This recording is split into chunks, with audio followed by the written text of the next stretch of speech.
town of Logan Meadows had come to life, and the nail-pounding activity had the town in a stir. Thom continued on, knowing no one would recognize him. He'd left a boy and returned a man. He glanced across the street at the mercantile. Scents of pine oil, tobacco, and candles being dipped all flitted through his mind. The recollection of molasses brought welcome moisture to his mouth, and sounds of childish laughter reverberated in his head as he recalled the row of thick glass jars filled with all sorts of colorful confections. He blinked, and the images evaporated into the air. Surprisingly, old Mrs. Miller, the owner of the mercantile and as prune-faced as ever, was still alive and out sweeping the boardwalk. She stopped and stared at him, clearly unmindful of her rudeness, then waved her broom to shoo away two scraggly boys kicking an old can back and forth across the wooden slats. Thom crossed the alley and stepped back on the boardwalk. He'd only taken a few steps when the dented can shot through his feet, almost tripping him, and slid under the doors of the Bright Nugget Saloon. The dirtier of the two urchins tried to scramble past in pursuit, but Thom caught him by his small shoulders. "Let me, son. A saloon is no place for such a young lad." "You sure, mister?" the boy said timidly. He kicked at the ground with a well-worn boot and glanced in the direction of the mercantile, probably hoping to avoid Mrs. Miller's broom. Thom ruffled the kid's thick mass of blonde hair. "Sure, I'm sure.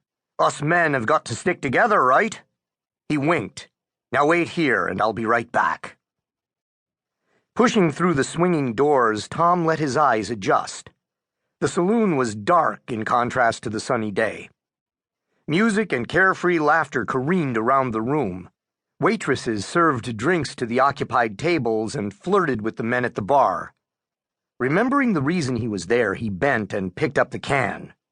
As he turned to leave, he froze. A cowboy with a large bowed nose threw down his poker hand and hooted, collecting the pile of dollar bills and coins from the middle of the table. Anger flooded Thom's body, and a buzzing hummed in his ears. That nose could only belong to one man. Rome Littleton. 100 times Thom had dreamed of wrapping his hands around the cur's throat and slowly squeezing the life out of him.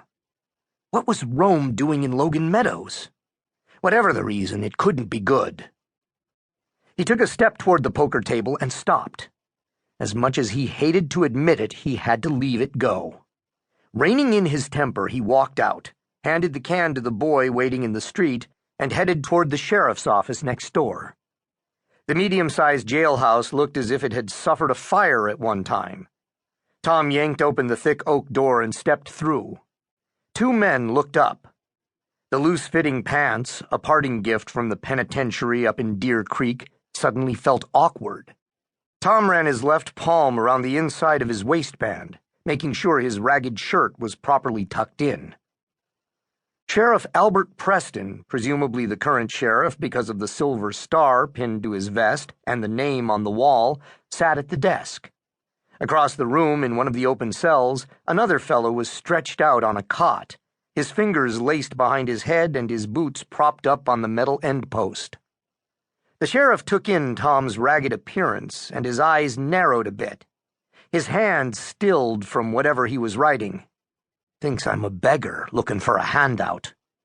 May I help you?" "I was told to check in with you when I got to town." The sheriff stood. The other fellow sat up and then came out of the cell. Dwight Hoskins. Thom immediately recognized him. The sorry excuse of a human being had gone from shifty-eyed youth to full-grown man. He had a silver star, too. Damn. Bad luck running into him first thing.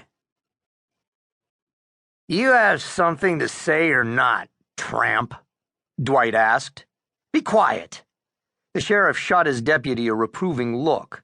He came around his desk and waited. "My name is Thom Donovan," Dwight blurted. He rocked back on his heels. "I knew you looked familiar. Wait a minute. Your 12 years for rustling aren't up yet.